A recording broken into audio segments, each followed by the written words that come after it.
กองประชุมเผยแพร่เสื่อมซึมเอกสารเกี่ยวกับการเก็บกู้อาวุธปืนและถ่านระเบิดได้จัดขึ้นในตอนเช้าของวันที่21พฤษภาคมที่ผ่านมาอยู่ที่หอประชุมหอว่าการเมืองคำเกิดโดยการเป็นประธานของทานคำมั่นสัญญวงศ์ประธานกวดกาภาครัฐเมืองมีโครงเขตกำลังป้องกันศาสตร์ป้องกันความสงบและโครงเขตการเมืองเข้าร่วมท่านพันโทไพมณีกุลาวงศาหัวหน้าแผนกคุ้มครองสมนุครัวและก่อสร้างทานขึ้นเผยแพร่เสื่อมซึมคำสั่งของทานเจ้าแขวงบุรีคำไซ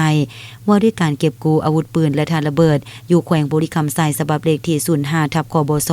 ลงวันที่16ตุลาคม2024พร้อมกันนั้นท่านพันโท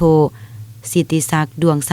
ห้องแผนกสันติบาลปกสเมืองได้ขึ้นผ่านแผนปฏิบัติงานของกองบัญชาการปกสแขวงว่าด้วยการเก็บกู้หิบโฮมขึ้นบัญชีคุ้มครองอาวุธปืนและวัตถุระเบิดอยู่แขวงบุรีคำไซฉบับเลขที่7486ทับปกสบสลงวันที่19กันยายน2024และท่านพันตีบุญเดินจันทวงศ์รองหัวหน้าแผนกตำรวจปกสเมืองได้ขึ้นผ่านข้อตกลงของท่านเจ้าเมืองคำเกิดว่าด้วยการแต่งตั้งคณะพิสอบเก็บกู้และอนุกรรมการต่างๆในการขึ้นบัญชีเก็บกู้หิบโฮมคุ้มครองอาวุธและวัตถุระเบิดอยู่เมืองคำเกิดฉบับเลขที่586ทับมคก